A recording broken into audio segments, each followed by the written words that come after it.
Okay. Excellent, excellent, excellent. We're live. We'll see if anybody comes on. We'll see if I get any bites today, but that's okay. I've got some points I'm going to talk about. Sun's come out. It's a beautiful day.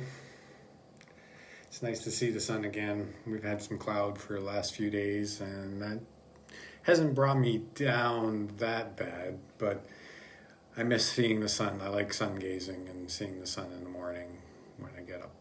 It's a very nice touch. Today I want to talk about 9/11, of course, and the state of the energies that stuff like that causes, and the state of our whole well-being and how to heal from traumas such as events like that and events that have significance, which always seem to be put on specific days, which is interesting stuff. Today, everyone's been saying things have been heavy. It's been going for a lot of time. I wouldn't be surprised if it's because of everything that's been going on and the times that we go through. We could talk about how the date seems to be significant, just like the date of the end of the First World War and Remembrance Day in Canada being on the 11th, and the 11th being chosen for a specific reason, whether it be by the attackers or whoever planned everything to begin with. That's always interesting to see how those things play out as you learned about them in history. I remember learning in history about the First World War ending on the 11th hour, the 11th day for a reason, and now that I'm older, that's almost quite comical in some aspects. So when 9/11 happened, it didn't surprise me at all that it was on the 11th. It didn't surprise me at all that we're going to have a memorial on that day, and it's going to be carried through, and then we're going to have another memorial in Remembrance Day in November, which brings everyone's hearts low. But we need to learn how to take these memorials and turn them around and turn them into a high point. And that's one of the things I wanted to talk about 9/11, actually, is the trauma that it caused created an incredible well of art and creativity. And it showed an incredibly large amount of love and capacity for love within the communities around the world because of what happened. So we who like to work with energies can really take advantage of that and turn around anybody who is on the heavy side on those energies and turn it around by pointing them in the directions of the good it caused. As everyone comes to the end of their life, everyone comes to the end of something. Something new is reborn. We can't dwell on the things we lose. If we dwell on the things we lose, we will get stuck and find ourselves in depression and sick. If we dwell and we don't deal with the emotions and process the emotions and tell them to people and get the stuff expressed through art, through religious prayer, through just going out in nature and just letting it go, even making notes and burning them and making offerings and stuff like that. There's many ways for us to release these traumas, emotions, and dark feelings that we have and get them out of our system. I, of course, should take my own advice. We should all do that. And I think if we all teach that we can process energy in a positive way, even the darkest, most heinous things that have been done can be turned around into a vision of light.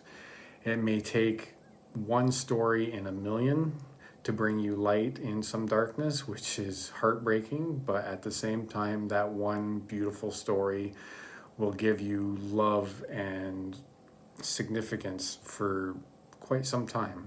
The movie Schindler's List is a good example.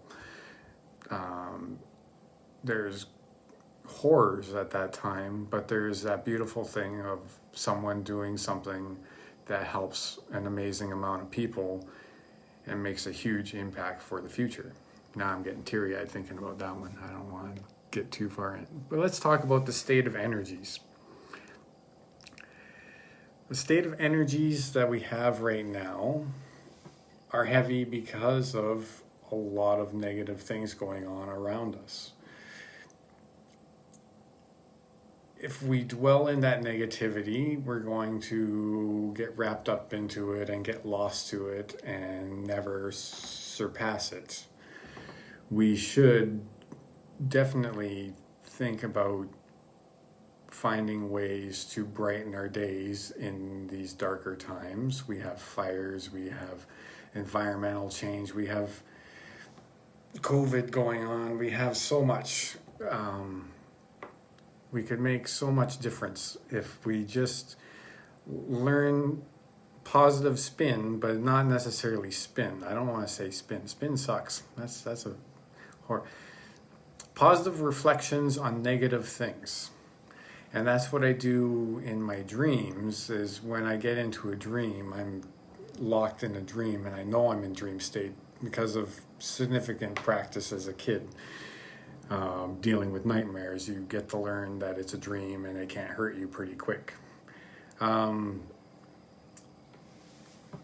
We can shift these things if we start to heal the earth. And this comes to where these fires are teaching us that the energies of the earth are coming out because of how we've mistreated her. And the energies of the earth are coming out through storms and hurricanes and floods and landslides and everything like that. And, of course, diseases.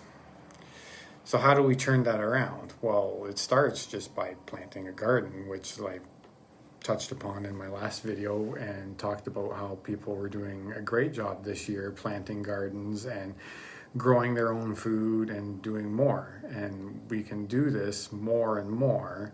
And as it spreads, it will create a groundswell of a green revolution. Just because we're eating better, we start thinking better. And because we're eating more of our own local fruit, we don't rely on the system as much. And it just builds and builds as we go.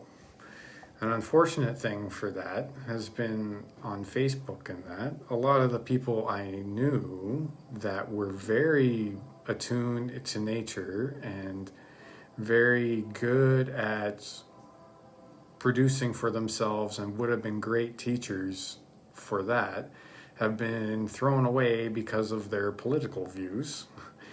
And I think that's actually kind of disturbing, but I wish we could get over that and have it so that people could have their political views and their religious views and everything, and we accept them for the way they are, even if we completely disagree with them.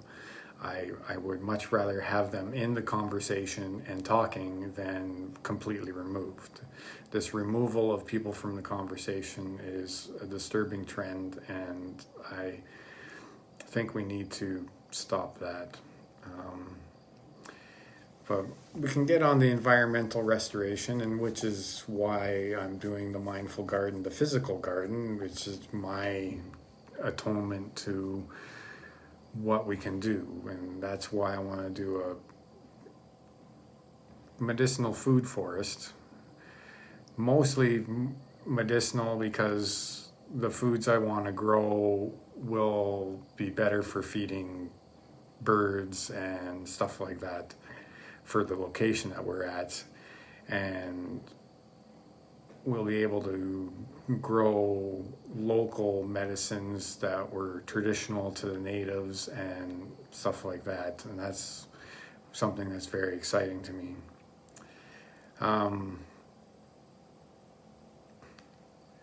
As we mourn the loss and all of the people that are suffering right now because of these terrible fires, I think we should send them our prayers and find ways to get solutions to those problems, which is an incredibly large amount of rolling up our sleeves and getting back to environmental basics like clean water, clean air, and clean environment. And I see lots pointing in good directions that way. I will speak about stuff like that more often. As it comes up for me, I will definitely give a heads up to some of the best things in the world. There are some really great ideas out there down in the Amazon where they first turned it into a field and then found out that turning it into a field was a miserable idea. The natives took the land back and turned it back into a marsh where it's now super productive with fish and other marshland crops and stuff, and they have completely changed the environment. So as we see, we can learn from our mistakes and pluck from the ancient wisdom and bring it forth and bring forth new rebirth in the destruction that we have caused. So as much as I get heavy energy going on about these losses in the fires and the losses of the day from terrorist attacks and stuff like that, those heavy energies can be processed and turned into fruitful energies that make it so that we can move forward and heal the earth through action. And remembrance of dark times will always make it so that we remember to take action. And I think that's what the purpose of darkness is to be that little bit of a fire in our backside to get us going forward in the world.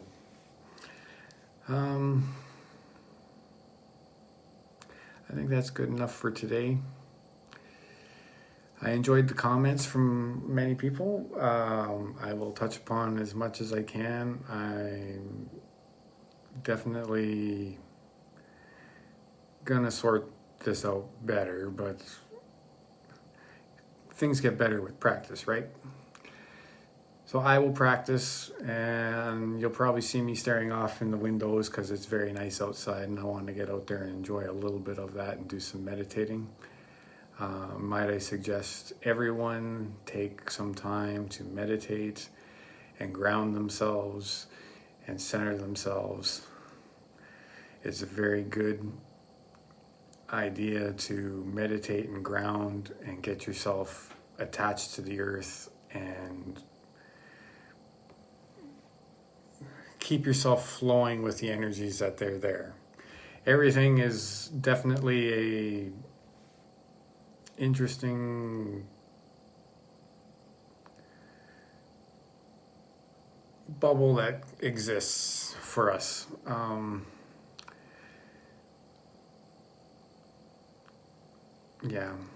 It's just reality is bubbles within bubbles. And the more I see that, the harder it is not to see, but that makes it harder to function in reality at times because I see how everybody's little reality bubble affects everybody else's little reality bubble. And I think in one of my next videos, I might touch in upon that kind of stuff a little more. But for today, I'm gonna sign off as I look out the window and see the bright sun and want to get outside and encourage you guys to get outside and meditate as well. Touch the earth, feel the energy from the earth and the sun flowing through you. That's a very important thing to do. Look at the sun when it's rising a little bit. I'm not saying stare in it like an idiot. I'm saying do some solar gazing and get some of the sun into your eyes and into your third eye to help clear and make it so that you can see better in your interior vision as well.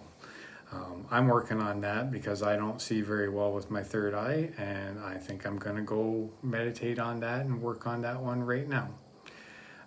We've had a very good day. I hope that the world will see better days, and the heaviness of today and its remembrance won't carry on too heavily for many people. I hope that we can heal and move on and watch the earth heal with us. So you guys have a good day, and we'll see you again. Thank you.